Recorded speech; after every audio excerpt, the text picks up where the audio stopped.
How are you doing today? I hope that you're doing amazing and fantastic and wonderful.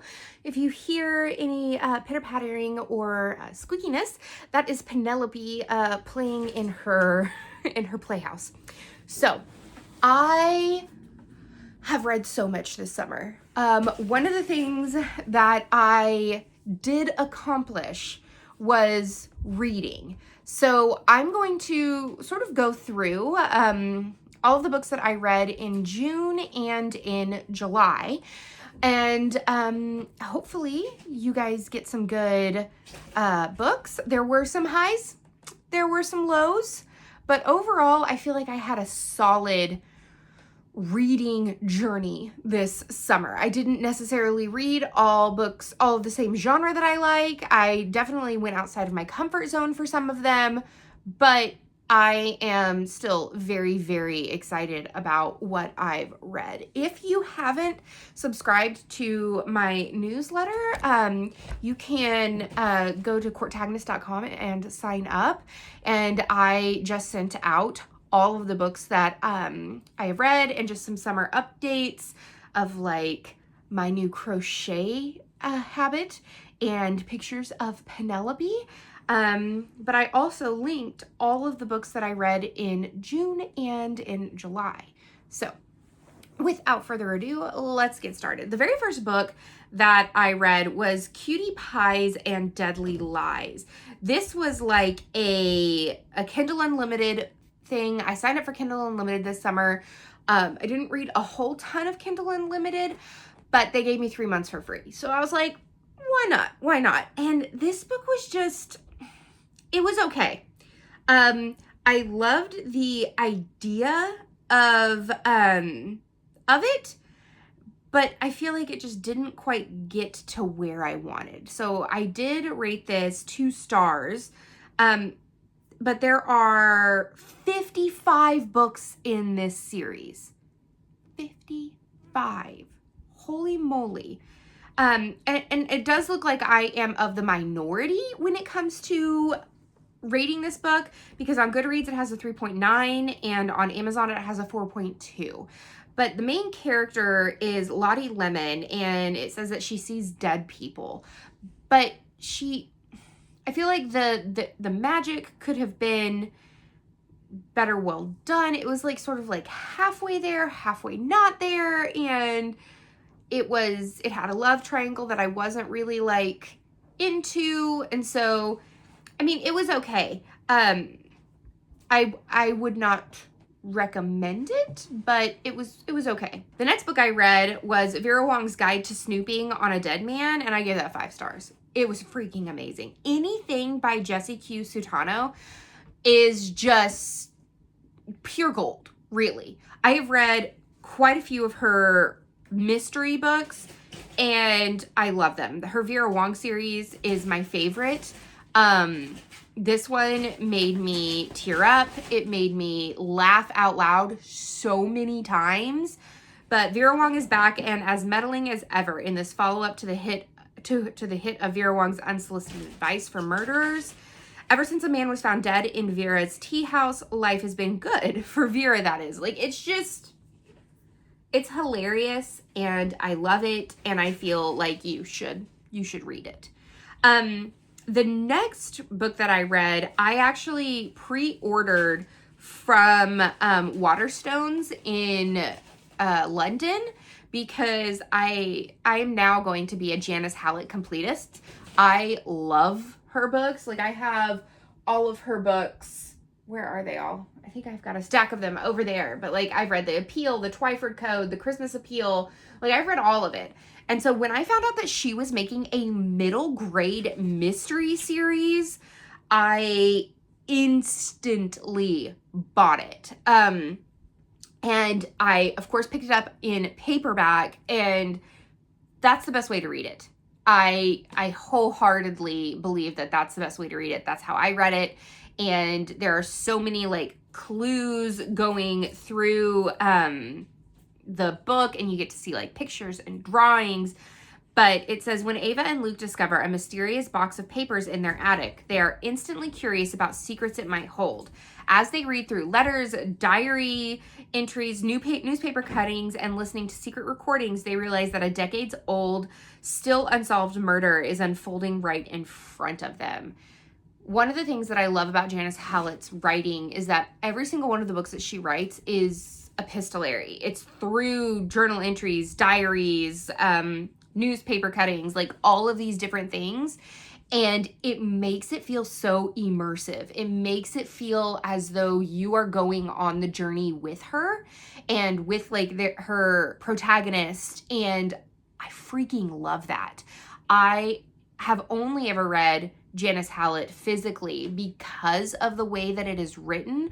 I want to see it on paper. I want to be able to go and flip back to a journal entry that I'm like, oh, did I read that correctly? Did I read it incorrectly? Like, I want to be able to go and do that. So I highly recommend, if you are going to start Janice Howlet, do it physically, because that is the way to read her. And of course, this got 5 out of 5 stars for me. It was so damn good. The next one I read was Murder Takes a Vacation. This is by Laura Lippman, and I got this as a free listener arc by Libro FM, and I thought that overall it was okay. I gave it like a 3.5, but it did take me a while to get into it. But Mrs. Blossom has a knack for blending into the background, which is an asset during her days as assisting private investigator Tess Monahan. But when she finds a winning lottery ticket in a parking lot, everything changes. She is determined to see the world that she sometimes feels is passing her by. She has like this whirlwind of an adventure in Europe, and she's pulled into a mystery with a missing, I think it was like a Egyptian sculpture, or it was a sculpture of some kind that was stolen from another culture, and she just sort of gets pulled into an FBI, CIA kind of thing, and it's very out there. But overall is good. It does have very quirky characters. It says 8 days, 7 nights, 1 dead body. So yeah, I read that one. Then I read for my Genre Guru book club, the one that I host here at my house. Our theme was the longest title that you can find. And so this was actually my pick that won, but it's The Girl Who Circumnavigated Fairyland in a Ship of Her Own Making by Catherine M. Valente. It has good ratings, 3.9 on Goodreads, 4.5 stars on Amazon. It's a teacher's pick. I gave it 3 stars. I thought that it was trying too hard to be the Phantom Toll Booth. I think it's the Phantom Toll Booth, which is a book that I had my high 5th grade readers read. And the Phantom Toll Booth was just so much better. I feel like The Girl Who Circumnavigated Fairyland, it was just trying too hard, but that's me as a adult. As a teacher, I would give this book, and it would be like pulling out literary themes and onomatopoeias and like all of those kind of things. I can see it being a really good teacher's pick, but overall, the consensus of our book club was like, no, bro, not the best. I did read the first book in the Honey B&B Cozy Mystery series. It's called Murder at Bee Farm by Sue Hollowell. And I was just really in the mood for like a bee-themed cozy mystery. For some reason, that just screams summer to me. And so I really wanted to dive deep into that one. I gave it a 3 stars. I liked the idea of the murder and everything, but the main character, her name is Moxie Rayburn. She just didn't seem to have that much depth to her, and the mystery was sort of convoluted, and I just kind of like, it took me a while to read it. But again, it has 3.9 on Goodreads and a 4.1 on Amazon. I would pick up the second book in the series, but again, I got this with the Kindle Unlimited, and so I'm not mad. Like I didn't waste my money or anything. The last book that I read in July was Shady Hollow, which is the first in the Shady Hollow mystery series by Juno Black. We read it for the Cozy Escape Book Club, and like, it was so freaking good. I love a cozy mystery that has talking animals. That's just like peak cozy vibes to me. And so I absolutely loved it. Reporter Vera Vixen, who is a fox, is a relative newcomer to Shady Hollow. The fox has a nose for news, so when she catches the wind that the death might be a murder, she resolves to get to the bottom of the case no matter where it leads. As she stirs up still waters, the fox exposes more than one mystery and discovers that additional lives are in jeopardy. I freaking love it. I want to pick up the next book in the series so much. Okay, so for books that I've read in July, the first book that I read was Warped on a Moon Trek, Time After Time. This is book 5 in the Sylvia Stryker mystery series. Someone messaged me about, I think it was Kathy, messaged me about sci-fi cozy mysteries. And if you guys have been following me for a while, you know a few years ago, I was on a kick for sci-fi cozies. Like, there aren't very many, and I was like, I just needed it. I was rewatching Star Trek Next Gen. Right now I'm rewatching with my friend Kate. I'm rewatching Star Trek Voyager, and I was just feeling that. One, Diane Valerie got stunning new covers for this series, and I gave this book, I think, a 3.5 stars. I really love the characters in this series. The main character is Sylvia Stryker, and she is the Moon Unit Corporation's Employee of the Month. And I don't want to go into too much detail because this is book 5, but I highly, highly recommend getting the first book in the series, which is Murder on a Moon Trek. It's just so good. I really, really, really enjoy this series. So when I got asked about cozy mysteries that were sci-fi, I was like, oh, that reminds me, I need to go check to see if the ones that I've read before are actually, like, do they have any new ones? And they did. And so I was like, yes, score. I read it and I really enjoyed it. This was also on Kindle Unlimited. I downloaded it on my Kindle for my trip to San Antonio, and it's Life Derailed. And it says, a visionary AI program upends a woman's love life and career in a moving, funny, and thought-provoking novel about connection, friendship, and family, and the resilience of the human heart. I gave it a 3.5 stars. I will say that I thought that it was really, really interesting for someone to write a rom-com that has AI component in it. As someone who works for a district that, you know, my job is to introduce new technologies to students and teachers, and we are a proponent of using AI to help write lesson plans, get more personalized lessons for students on IEPs, which is an individual education plan, or 504s, or, you know, things like that. I thought it was really, really interesting how this was intertwined, and I know that there's going to be a lot more opinions about AI and different things like that, which I'm happy to talk about. But I really, really enjoyed this one very much. I thought that it was really cool. And it's by Beth Merlin and Danielle Modafferi. But it was a good, like, airplane read. I read it in one day, and it was very good. I also read The Retirement Plan, the most entertaining and deliciously dark debut of Sue Hinsenberg's. This is editor's pick. It has 3.7 on Goodreads, 4.1 on Amazon. I read it as an advanced listener copy from Libra FM, and I thought it was okay. It was funny and quirky, but like there were some other elements that I was like, I gave it a 3.5 stars. I would read Sue Hinsenberg's next book, it says, the 3 wives wanting a new life, 3 husbands in their way. 3 best friends turn to murder to collect on their husbands' life insurance policies, but the husbands have a plan of their own in this darkly funny debut that will delight readers from the first laugh to the final twist.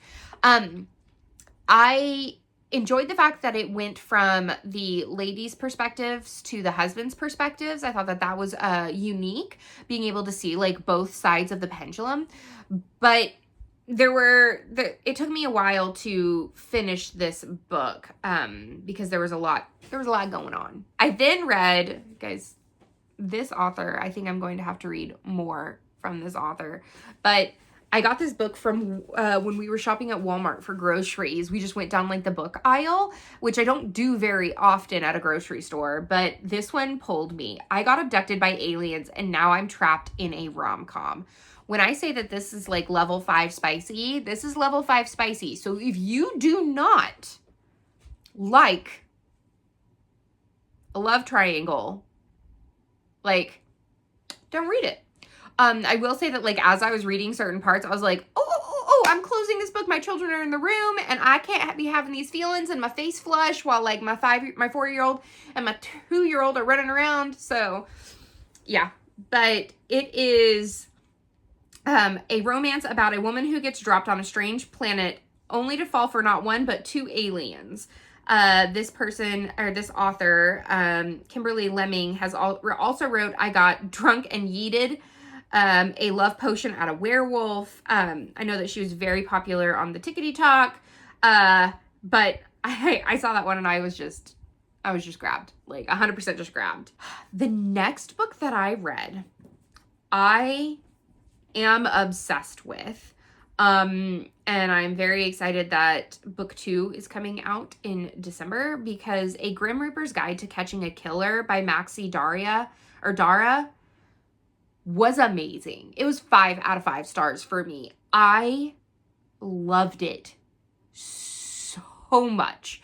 The character development, the character interactions, like the connections, the found family, it was so good. Like, so good. It says, murder is not her department. It's not like it used to be. Modern day Grim Reapers wear business casual, not black cloaks, and they don't carry size. They work for Scythe, which is secure collection, yielding, and transportation of human essences, where the Department of Natural Causes is the least exciting gig. And that's how Kathy Valance likes it. Boring and predictable. She has enough stress in her personal life. She's mid-divorced, pregnant, and she's terrified that she doesn't have what it takes to be a good mom. Then she goes to pick up a new client and finds his soul is missing. When she finally tracks down Connor Ortiz, he angrily insists he was murdered, and he refuses to move on until Kathy finds out why and by whom. It was just, I can't explain how much I loved this book. But apparently book 2, A Grim Reaper's Guide to Cheating Death, is coming out, and I will be pre-ordering it 100,000,000%. The next book I read was The Dead of Winter, Beware the Krampus and Other Wicked Christmas Creatures by Sarah Clegg. This was a book for my Genre Gurus book club. It was okay. It's nonfiction, and Christmas is my favorite time of the year, and I don't really want to think about spooky things during my Christmas time, but I gave it a 3 stars. It was okay. This is very much for people who are obsessed with horror and monsters. I think that people would really, really like that, but I don't want horror mixed in with my Christmas. I just don't. But I did end the month with the Cozy Escape book club pick. I read it in one day. It's really short, only 156 pages. And it's Christmas Corpse by Mona Marple, aka Katie Forrest. And I gave it a 3 stars. I thought it was a solid first book in the series. She does have 9 books in the series, which is really nice if you want to like dive into the next, whole series. But We've got, I always thought my name, Hollywood, was the most ridiculous thing about my life. That is until I nearly froze to death in a snowdrift and was rescued by a woman who insists she's the Mrs. Claus. Now I'm recuperating at her picture-perfect cottage in a town called Candy Cane Hollow, where Christmas seems to be a year-round affair. If you like Liz Ireland's Santaland series, you might try out this series as well. If you're just really like in the mood for Christmas during non-Christmas times of the year, like I am. We went to Silver Dollar City for our vacation, and there was a Christmas store at Silver Dollar City, and I bought 4 ornaments in the dead heat of July. So there's that. But this was a very, very chatty video. I hope that you are excited. If you made it to the end, give me in the comments a Christmas tree emoji and a skull emoji, because you guys are the real MVPs. But that's the end. I will talk to you guys later. Until then, happy reading. I want to know what you're reading. Give me all of the books. All right. Bye, guys.